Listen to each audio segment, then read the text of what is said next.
Hi guys, welcome to ultimate channel. இன்றைக்கி நம்ம வீடியோவில் கடன் பிரச்சனை தீர செல்ல வேண்டிய கோயிலை பற்றி பார்க்க போகிறோம். வாங்க வீடியோக்குள்ளே போகலாம். அருள்மிகு சாரபரமேஸ்வரர் திருக்கோயிலைத்தான் இந்த கடன் பிரச்சனை தீரக்கூடிய கோயிலாக கூறுகிறார்கள். இந்த கோயிலில் சிவன் சுயம்பு மூர்த்தியாக நம் அனைவருக்கும் அருள்பாலிக்கிறார். இந்த கோயிலானது நமக்கு ஏதாவது கடன் பிரச்சனை இருந்தால் இந்த கோயிலுக்கு சென்று வந்தால் கடன் பிரச்சனை தீரும் என்றும் ஐதீகம்.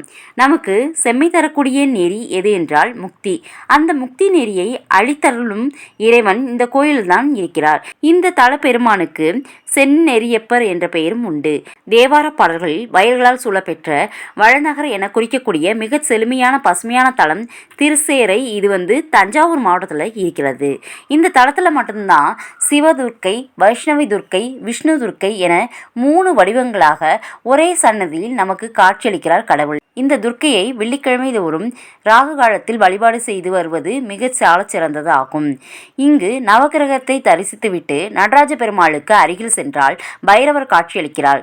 இந்த பைரவருக்கு இடது மேல்கரத்தில் சூளம் போடப்பட்ட மணியுடன் உள்ள பைரவர் மிகவும் சிறப்பு வாய்ந்தவராக கருதப்படுகிறார். இந்த மாதிரியான பைரவர் வேறு எங்கும் கிடையாது என்றும் கூறப்படுகிறது. இந்த தலத்தில் தலவிருட்சமான மாவிழங்கை வருடத்தில் 4 மாதங்கள் வெறும் இலைகளாலும், அடுத்த 4 மாதங்கள் வெள்ளை நிற பூக்களாலும், அடுத்த 4 மாதங்கள் இவை எதுவும் இல்லாமலும் காணப்படும்.